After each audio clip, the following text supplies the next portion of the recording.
Infrastructure is such a foundational piece to everything that we know in terms of our quality of life that we can't take it for granted.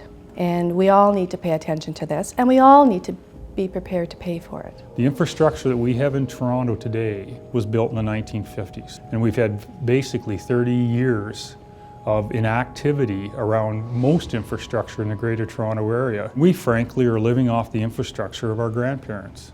Infrastructure is such a big portion of our economy and keeps so many people working and healthy. What are we investing in? We're investing in our future. We're investing in our kids and their health. The ability to live and work in this region affordably is at stake. Infrastructure is used by everyone in the city. It is used by everyone in the city every single day. I like to define infrastructure as the arteries of our community. It includes our water lines for domestic use, drinking, bathing, cooking. Everything from transit to sewage services to hydro. Without the infrastructure, our society will not function. When we go turn that tap on and no water comes out, or we turn the light switch on and there's no light, and utter chaos quickly consumes our communities. You really don't know it's there until it's not. And you see that throughout Ontario, whether it be the days when the hydro went out, or when the Bayview extension is flooded in Toronto, or when you can't get from Mississauga to downtown Toronto for a meeting.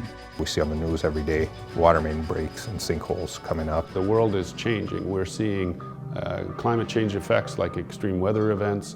We're seeing major demographic changes, and all of those things mean we can't just do what we've done before. 100,000 people. 100,000 people a year. 100,000 people a year coming into the city. That's 1 million people a decade. With about 50,000 jobs that come with that, making sure that we have the infrastructure to support and service all of those needs is critical. Don't take it for granted. I think as a fundamental principle, the cost of infrastructure that lasts a long time should be shared across its useful life. Everybody's using it.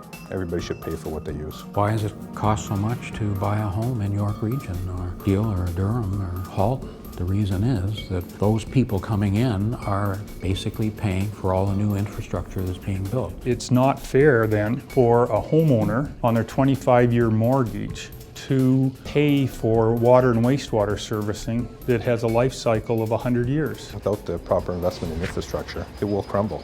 Good infrastructure decisions will serve us for decades, and bad infrastructure decisions will burden us for a generation.